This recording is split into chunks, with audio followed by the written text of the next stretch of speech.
welcome back. We're out in the woods again. Today we're going to continue on a project we started a couple weeks ago that I shared with you guys when I got these new brush or debris forks. We're still blazing a trail through here. I need to make a new logging trail. But today we're going to talk about something specific, the most important part of your chainsaw. This is the chainsaw we are using today. This is the Stihl MS362C. It's actually a CQ, I believe. This has the M-Tronics electronic carburetor, which is kind of garbage, but it runs good now that I got it fixed. This is a nice, powerful saw. It will handle up to a 24-inch bar, which is what I have on it here today. I also have a Husqvarna 455 Rancher, which is a little less powerful of a saw. Over the years, I have used both interchangeably, back and forth, back and forth. This saw is a lot more powerful, but one thing makes all the difference. So this chainsaw is, I think, 59 cc's versus 50 or 55 for the Rancher, and it can handle quite a bit more power. It's also a lighter saw. Whether I'm using this saw or the less powerful Rancher 455, the biggest difference and the thing that's going to make your life so much easier, it all depends on this. The chain that you get is going to make all the difference in whether it's sharp or not. I've actually been out doing some cutting with this chain, and I actually went through a stump with it, which is about the worst thing you can do. I ran this thing through dirt and stones and gravel trying to get to the bottom of a stump, and I just smoked this chainsaw, or this chain. It's just totally dull. We're gonna sharpen this chain. It's a just beat up chain. We're gonna try to sharpen it up with our Stihl sharpener, which I'll show you, which I've been using for years, works great. See if we can get this thing working better. We'll test it out and I'll show you how it's working. And then after that, I will put a brand new chain on here, and I'm gonna show you my favorite chains that I have found. They seem to stay sharp the longest, and they are just out of the box the best, longest lasting, most durable chains I have found. And they're actually cheaper than most of the rest. So let's get this sharpened. Let me show you what I do, what I carry, and what I use to keep the chain sharp, and then we'll get out and cut some wood.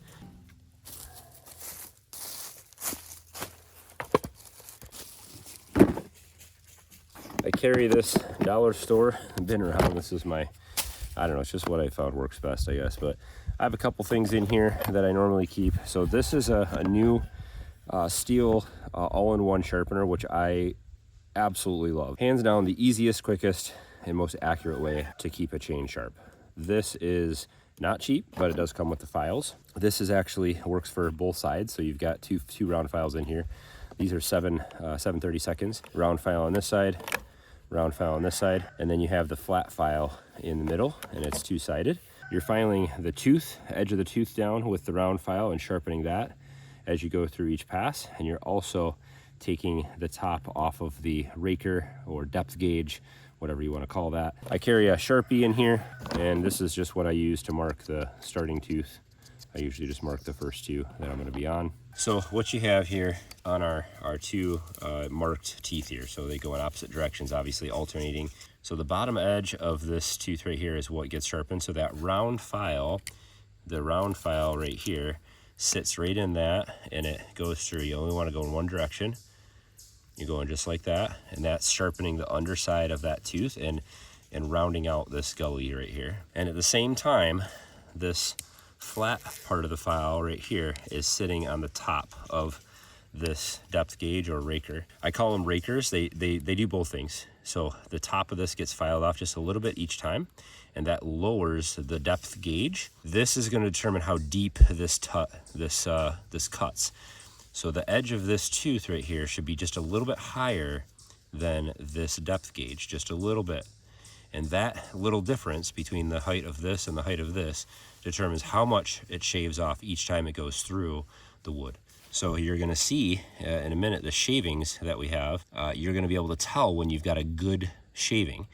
So if this is too deep, your chain's going to bog down quite a bit. So if you just file this way down, your chain can bog down or bind up a little bit. Also, if these all the right hand ones and the left hand ones are different, so if you don't file equally, all these ones going this way and all these ones this way, you're actually start cutting curves through the wood. It'll bow as you cut through the wood. It'll cut a curve in one direction or the other. So if all your right hand teeth are a little sharper than your left hand teeth, or let's say you hit a couple rocks and you dulled down quite a few of the left hand teeth for some reason over the right, you're going to start cutting curves, and that's going to be a problem. I think that's what's going to happen with this chain. We're going to see if we can get it fixed up, but it might be trashed.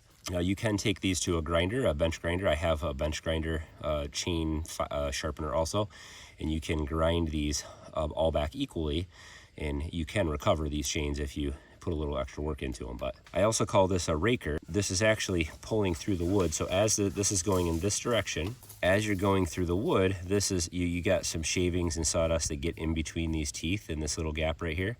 This is pushing through and ejecting all that stuff out to the end, or pulling it out to the back on the bottom. So this is going before the tooth to clear that channel, and then this, so it rakes out the channel, and it also gives you your depth gauge of your next cut on the next tooth. On the top, it's going in this direction, so it's going to push that this way, and it keeps your shaving ends up back here, but then it's pushing it out. So that's how the chain works, and this is the absolute most important. I don't care if you have a battery powered chainsaw and you keep this nice and sharp, or you have a good new chain that you've taken good care of, you kept it out of the dirt, you touch it up after every fill in your gas tank, you could outcut me with this $1,000 saw.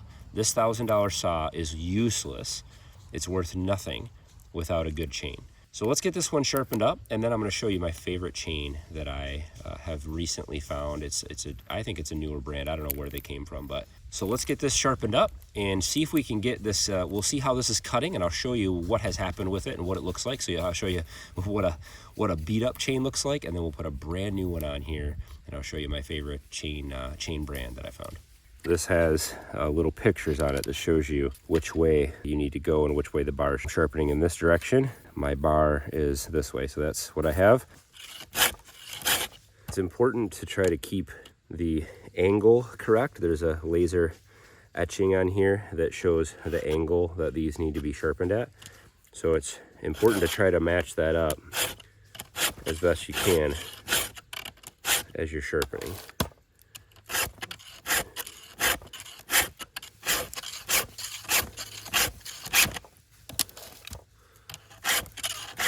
What I have found to be easy, this is just to grab a couple stumps or cutoffs and sharpen your chain on them. One of the hardest things I have found is to keep my left sharpening as equal to my right. It's a little different of a stroke, and you're using different muscles in your arms, and so you got to try to keep them as close to the same as possible. Otherwise, you're going to end up with inaccurate teeth sharpened here. So these teeth, I can tell they're pretty beat up, but we're gonna run this through some wood and see what happens. So first thing I'm gonna do is actually take some of these cut off pieces and stick them underneath the log, so that as I'm cutting this, it's staying off the ground. The worst thing you can do is touch your chain to the dirt. All you need to do is hit it to the dirt a couple times or hit a rock, and you're done. You got to go back and sharpen again. So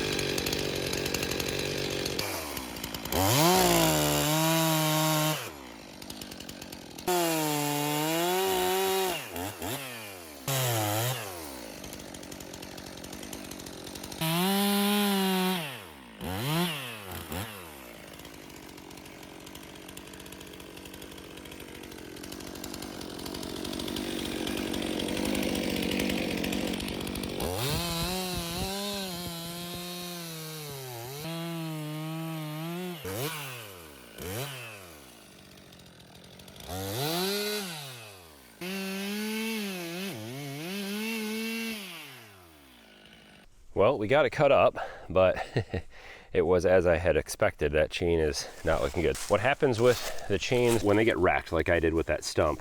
See the angle this is cutting at? Number one. Number two, look at that one. Look at the angle. It starts to cut a cup, and the chain will get bound in there. It's really hard to deal with. So this is super slanted, and in this one you can see I actually got bound up halfway through. See all the chain marks on there? That's not a good cut. You can actually tell what's going on with your chain by analyzing the shavings. These longer ones right here, these are pretty good. That's a good, see that right there? That's one tooth, went through and shaved that off. The thickness is good, so that's the depth of the tooth. Now you get into, it's hard for me to even pick it up, but there's a ton of almost sawdust in here. You got a few of these big ones, so you got some teeth that are cutting really good, and then you've got some that are basically almost just making sawdust. And if this was a harder wood, if this was oak, these little splinters here, this would just be sawdust. And so that's telling me that some teeth are cutting better than others. This chain, I think, it can be corrected. It's not too bad, but it's going to take me putting it on the bench grinder to get all the teeth correct. So let's get a new chain on here. Well, I have tried every chain out there. I've tried the Steels, I've tried the Husqvarnas, I've tried the Oregon chains, I've tried a few other off-brands, and they all work fine. I mean, they cut and they work just fine. This brand that I recently found on Amazon is cheaper, and as far as I can tell, this is the first one of these that I have used, and I have used it for so far this entire summer. I mean, I've really just used this one chain, and it's been great. I've cut quite a few face cords of wood with this chain. So this is the brand, this is the chains. It's called Kakai, I think that would be how you pronounce it. And it's a 3-pack. So this is right at the timing of this video, these are $52 for 3 chains, and these are the 24-inch chains. 20-inch chains are going to be cheaper, obviously 18-inch are even cheaper. So if I wreck a chain like I did with the stump, then I have one standing by and I'm ready to go. So I still have 2 more for the season. This will get me all the way into next summer. So of course, as always, I'll put a link in the description to the chain. I'll put a comment and all that, so you can check them out on Amazon. There's just something beautiful about a brand new, sharp chain.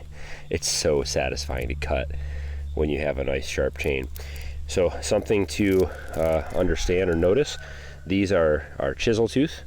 These are not a safety chain. These don't have any of the safety features, the anti-kickback links or anything like that. So these are the dangerous ones. Those are the ones you want. You want something that can cut well, whether it's cutting your arm off or cutting a log. I saw somewhere it said German steel. I saw, I think it was on the Amazon listing, and a bunch of other claims to quality. And of course I thought most of that was garbage, but these actually seem to be true. What makes a chain good is really that it holds its sharpness. So the steel quality of these teeth is a big difference. And also the angle of your tooth and the type of chain it is. But if you get the chisel tooth, it's gonna look real similar to this. It's got a lot of metal on it here, so I can sharpen that back quite a bit and get quite a bit of use out of it. But these hold an edge really well, and they stand up to quite a bit of abuse really well. So that's what I like. So let's put this on here and we'll go cut a couple trees, a couple logs, and I'll show you the difference.